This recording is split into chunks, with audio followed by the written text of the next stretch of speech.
ആഗോള അയ്യപ്പ സംഗമത്തിൽ സർക്കാരിനോട് ചോദ്യങ്ങളുമായി ഹൈക്കോടതി. സ്പോൺസർഷിപ്പിൽ വഴി ലഭിക്കുന്ന തുക എങ്ങനെ ചെലവഴിക്കും, പ്രത്യേക അക്കൗണ്ട് തുടങ്ങിയത് എന്തിനാണെന്നും കോടതി ചോദിച്ചു. ആഗോള അയ്യപ്പ സംഗമത്തിനെതിരായ ഹർജികൾ ഡിവിഷൻ ബെഞ്ച് വിധി പറയാൻ മാറ്റി. വിവാദങ്ങൾക്കിടെ ദേവസ്വം ബോർഡ് പ്രസിഡന്റ് സമവായ ചർച്ചകളുമായി പന്തളം കൊട്ടാരത്തിലെത്തി. അയ്യപ്പ സംഗമം രാഷ്ട്രീയ പ്രേരിതമാണെന്നും ദേവസ്വം ബോർഡിന്റെ ഫണ്ട് ഉപയോഗിക്കുന്നത് നിയമലംഘനമാണെന്നും ചൂണ്ടിക്കാണിച്ചാണ് ഹർജിക്കാർ ഹൈക്കോടതിയെ സമീപിച്ചത്. എന്നാൽ കുംഭമേള മാതൃകയിൽ പരിപാടി സംഘടിപ്പിക്കുകയാണ് ലക്ഷ്യമെന്നും വിവിധ സംസ്ഥാനങ്ങളിൽ നിന്നുള്ള ദേവസ്വം മന്ത്രിമാരെ ഉൾപ്പെടെ ക്ഷണിച്ചിട്ടുണ്ടെന്നും സർക്കാർ കോടതിയെ അറിയിച്ചു. 3000 പേരെ ക്ഷണിച്ചതിന്റെ മാനദണ്ഡം എന്താണെന്ന് സർക്കാരിനോട് ഹൈക്കോടതി ചോദിച്ചു. ആളുകളിൽ നിന്ന് പണം ശേഖരിച്ച് എന്ത് ചെയ്യാനാണ് ഉദ്ദേശിക്കുന്നതെന്നും സംഭാവനകൾ എങ്ങനെ ചെലവഴിക്കുമെന്നതിലും കോടതി വ്യക്തത തേടി. ഓൺലൈനായി രജിസ്റ്റർ ചെയ്യാൻ സംവിധാനമുണ്ടെന്നാണ് സർക്കാർ അറിയിച്ചത്.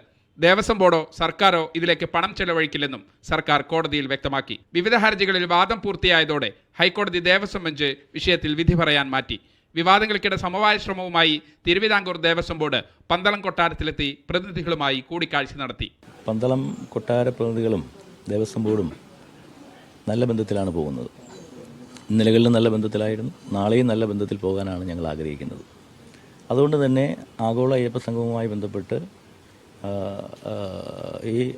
നമ്മളൊരു പരിപാടി വയ്ക്കുമ്പോൾ സ്വാഭാവികമായും അവരെ ക്ഷണിക്കാൻ വേണ്ടി ഞങ്ങൾ വന്നു, ക്ഷണിച്ചു. എന്നാൽ സംഗമത്തിൽ പങ്കെടുക്കുന്ന കാര്യത്തിൽ അന്തിമ തീരുമാനമെടുത്തിട്ടില്ലെന്ന് പന്തളം കൊട്ടാരം വ്യക്തമാക്കി. മീഡിയ 1 കൊച്ചി.